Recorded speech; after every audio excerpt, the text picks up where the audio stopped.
جائیں گے یہاں سے. بالکل ٹھیک ہے. اچھا بالکل آخر میں دو سوال ہیں. اسحاق ڈار صاحب سابق وزیر خزانہ ہمارے پروگرام میں تھے. ہم نے ان سے میاں صاحب کے پاسپورٹ کے بارے میں پوچھا کہ شیخ رشید صاحب جو کبھی بڑی پپیاں لیتے تھے نواز شریف صاحب کی, انہوں نے کہا جی پاسپورٹ ہم لوگ آگے اس کو بڑھائیں گے نہیں مدت اس کی. تو انہوں نے میاں صاحب کے بارے میں بتایا کہ ان کو تو دنیا کے کئی, بلکہ اپنے بارے میں انکشاف کیا کہ ان کو دنیا کے کئی ممالک کہہ چکے ہیں کہ ہم آپ کو اپنا ٹریول ڈاکومنٹ دیتے ہیں, پاسپورٹ دیتے ہیں, لیکن ڈار صاحب نے کہا کہ میں ٹریول کروں گا تو اپنے پاسپورٹ پر کروں گا, کسی اور پاسپورٹ کو ایکسپٹ نہیں کروں گا. ایسے محب وطن کا پاسپورٹ کینسل کرنا چاہیے؟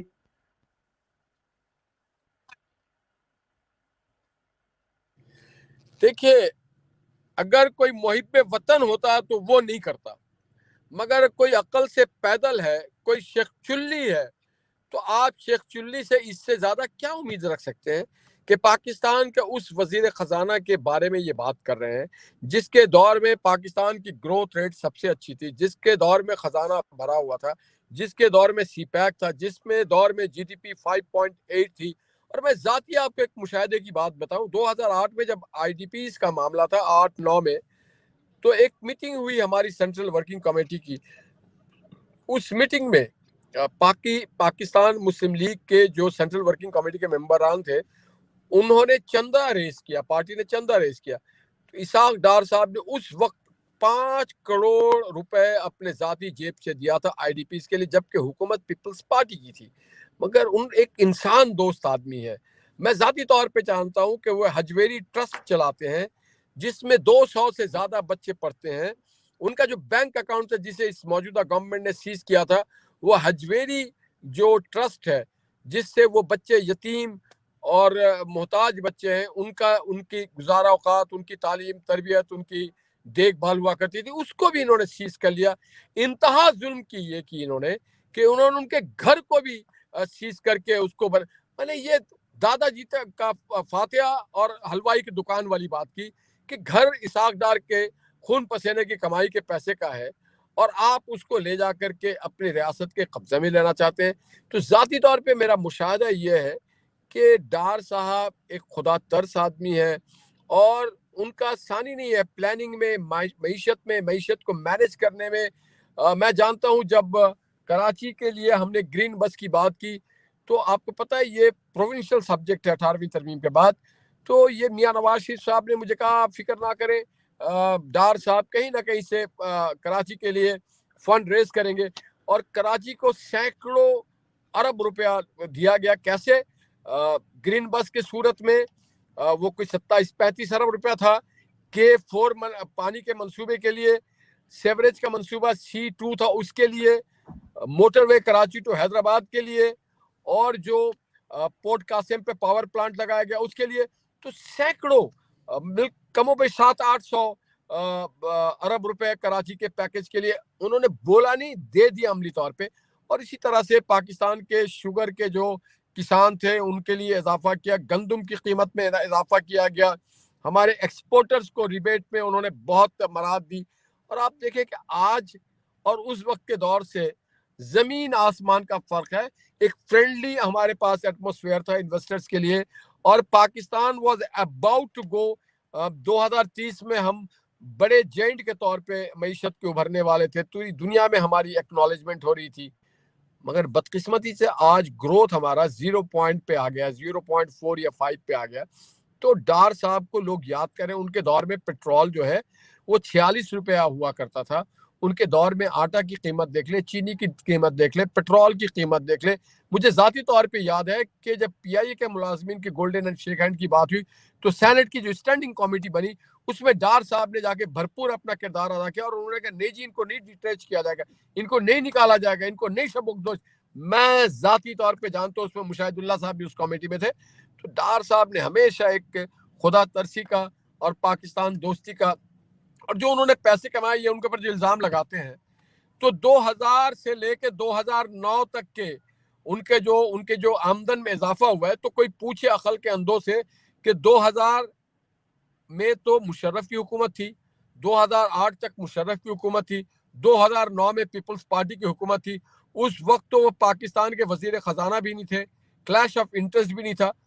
وہ ایک معیشت دان ہے, دنیا بھر کے بڑے بڑے مالیاتی اداروں میں ان کی خدمات لیتے ہیں. He works as a consultant in various organisation, government and private sector, بہت سارے آرگنائزیشن ہیں, اور انہوں نے باہر سے پیسے کمائے تھے اور پاکستان لے کے آئے تھے, اور اس پیسے پہ بھی انہوں نے ٹیکس ریٹرن جمع کیا.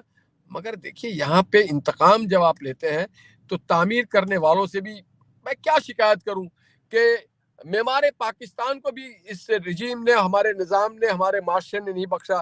لیاقت علی خان کے ساتھ بھی جو کیا, پہلے ان پہ بھی الزامات لگائے گئے, اور جب ان کی شہادت ہوئی تو پتہ چلا بینک میں 200 روپے پڑے ہوئے. تو ڈار صاحب کے ساتھ بھی بڑی زیادتیاں کی گئی ہیں.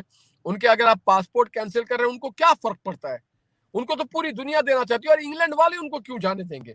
اس کی ایک وجہ یہ, انگلینڈ میں اگر آپ کسی کی پاسپورٹ کینسل کرتے ہیں تو آٹومیٹکلی اس کو انڈیفینٹ پیریڈ کے لیے ایک ویزا مل جاتا ہے, یا اگر آپ کسی کے پاسپورٹ کو ریڈیو نہیں کرتے ہیں تو انڈیفینٹ ویزا مل جاتا ہے, آپ اس کو نکال نہیں سکتے.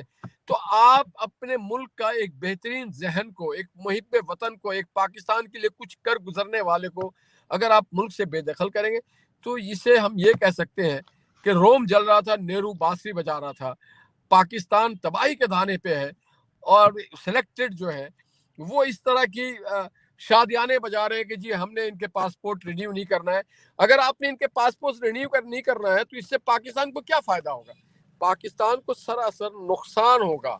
پاکستان کو دیکھیے, اچھی قومیں جو ہوتی ہیں, امریکہ جو ہے یا برطانیہ جو ہے, دنیا کے ملکوں سے ذہین لوگوں کو, قابل لوگوں کو, ٹیکنیکل لوگوں کو اپنے ملک میں بلاتی ہیں, ان کو وہ انسینٹیو دیتی ہیں کہ آپ ہمارے ملک میں آئیں, ہمارے شہری بنے, ہمارے یہاں کاروبار کریں, ہمارے یہاں آپ سائنس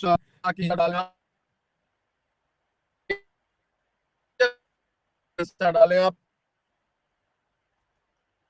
تاکہ میرا ملک آگے جا سکے. یہ عجیب ملک کے بہترین لوگ ہیں, اس کو اپنے ملک سے بے دخل کرنا چاہتے ہیں.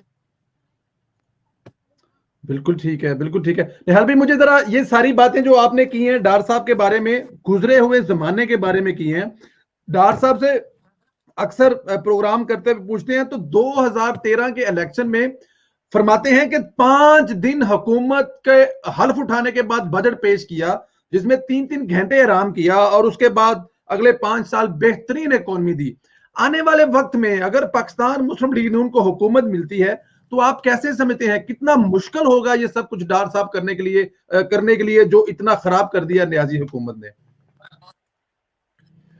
ایک بات میں آپ کو بتاؤں, آدمی کو مایوس نہیں ہونا چاہیے, امید پہ دنیا قائم ہے, اور میں سمجھتا ہوں جب تک میاں محمد نواز شریف جیسے پاکستان میں قیادت ہے اور ڈار صاحب جیسے معیشت دان ہے, ٹھیک ہے مشکل ہوگا, ناممکن نہیں ہے.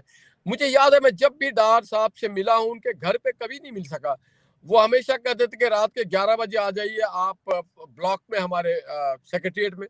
تو میں نے ایک دوست کو کہا, میں نے کہا یہ رات 11 بجے بلا رہے ہیں, اس کے میں نے ملنا نہیں چاہتے, یہ تو 11 بجے سو چکے ہوں گے. جب میں 11 بجے ان کے دفتر میں گیا تو وہ کام کر رہے تھے, ہر طرف کیپٹل کے سیکریٹریٹ میں بتیاں گل تھی, مگر ان کے فلور پہ کام ہو رہا تھا.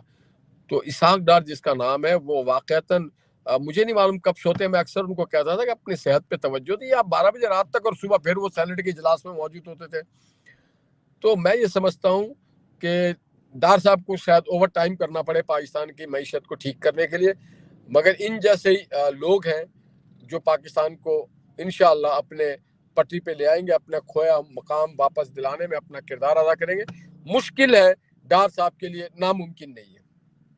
مشکل ہے, ناممکن نہیں ہے. آخری سوال نہال بھائی آپ سے, آج مریم نواز نے شہباز شریف کو عمران خان کا متبادل کہا ہے, اس جملے پر آپ کیا کہیں گے؟ یہ کس چیز کی نشانی ہے, کس چیز کے بارے میں کہ متبادل کہا ہے عمران خان کا؟